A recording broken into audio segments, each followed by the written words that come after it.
Hi friends, welcome to RJV creations. మన ఛానల్లో ఈరోజు రెసిపీ వచ్చి సోయా పన్నీర్ బఠానీ కర్రీ అండి, వితౌట్ ఆనియన్.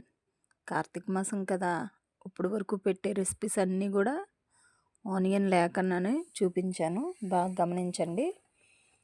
ఏం లేదండి, ఇప్పట్లాగే అందరికీ తెలిసినట్టుగానే పన్నీర్ కట్ చేసి ఫ్రై చేసుకుంటామండి. ఆయిల్లో ఫ్రై చేసుకొని ఇంకోవైపు మనం బఠానీ ఉడికించాలి, పచ్చి బఠానీ అండ్ అల్లం వెల్లుల్లి పేస్ట్, టమాటో ప్యూరీ, అంటే టమాటో మిక్స్ అనమాట, మిక్సీలో పేస్ట్ చేసుకోవాలి.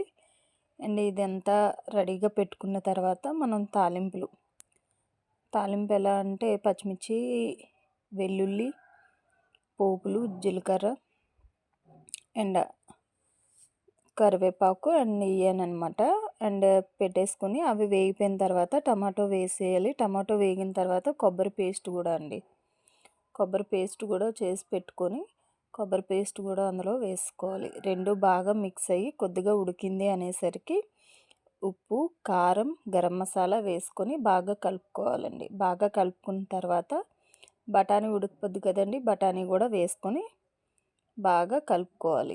ఎలా అంటే మనకి ఆయిల్ పైకి వచ్చేటట్టుగా వేయించి బాగా కలుపుకోవాలండి.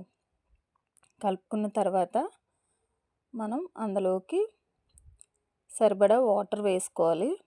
వాటర్ వేసుకొని మూత పెట్టుకోవాలండి. మూత పెట్టేసుకున్న తర్వాత మనకి ఉడుకుతూ ఉంటుంది కదా, మనకి అది ఎంత క్వాంటిటీ కావాలి అనేది తెలుస్తుంది.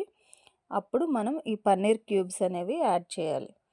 యాడ్ చేసి దగ్గరికి అవి మనకి గ్రేవీ ఎంత కావాలో అంతవరకు అయ్యేటట్టుగా ఉడికించుకోవాలండి. పైకి ఆయిల్ కూడా తేలుతూ ఉంటుంది. అంతే అండి, టేస్టీ సోయా పన్నీర్ బఠానీ కర్రీ రెడీ. చాలా టేస్టీగా ఎమ్మీగా ఉంటుందండి. ట్రై చేసి చూడండి. వీడియోస్ చూసిన ప్రతి ఒక్కరు కూడా ఒక లైక్ అండ్ సబ్స్క్రైబ్ చేయొచ్చు కదా. Bye bye.